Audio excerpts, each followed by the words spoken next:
Okay. Daniel Freiheit, I believe, is virtual. That is correct. Can you hear me? Yes. There we go. Yes, we can. Okay. How's my audio? Audio's okay? Yeah, we can hear you. Okay, great. My name is Daniel Freiheit, and I do a lot of advocacy on Twitter under Lion Advocacy. First of all, I just want to give a tip of the hat to Sergeant Malcolm and recognize that a lot of officers daily put their lives on the line for us, members of the public. And so even though we have a lot of conflict from time to time with TPS or whatever law enforcement, at the end of the day, you guys are putting your lives on the line for us. So thank you for that. I started my advocacy mostly about the COVID stuff, but I've moved on into commenting about policing matters from time to time on X, and I get a lot of information there. Community involvement. I'm also involved in CPLC for the 13th Division. I was actually at the prayer walk and had the privilege of hanging out with the mayor and the chief of police. So that was a very nice opportunity. I wanted to speak to item 3.2 on the agenda, which addresses the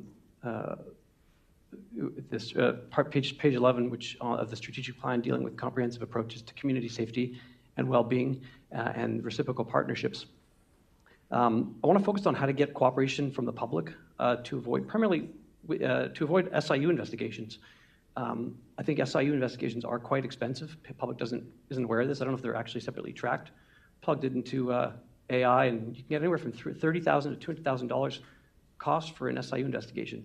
That can be reduced if the public understands that by cooperating with police during whatever investigations, they can save themselves from potential injury and harm, and they can actually save on SIU investigations.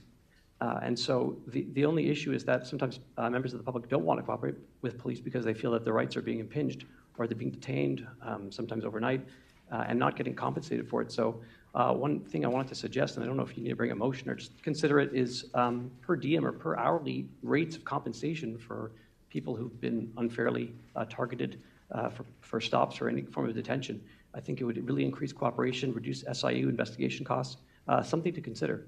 I saw in one of the reports a gentleman had his legs broken. I don't even know how that happened, but I'm thinking a little bit of cooperation and knowing that members of the public can be compensated for cooperating would really go a long way in saving policing costs and reduce stress for law enforcement. The other thing I want to talk about, man, time flies, 30 seconds left. The other thing I wanted to address was officer training, officer firearm training.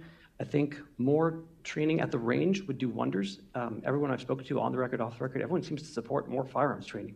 Problem is, federal government is now putting a ban on handguns. So it's there's a culture now. Next generation of officers aren't going to have the same training, and that's going to impact SIU because there's going to be more inexperience with firearm use. So if we can get, lobby against the federal government, but get more training for officers, everyone would love it. I know it's not in the budget, but we could work on that. Happy to answer any questions. Thank you, Mr. Frey. Perfect timing. Any questions for the deputant? Seeing none, thank you very much. Appreciate the contribution. And we will move on to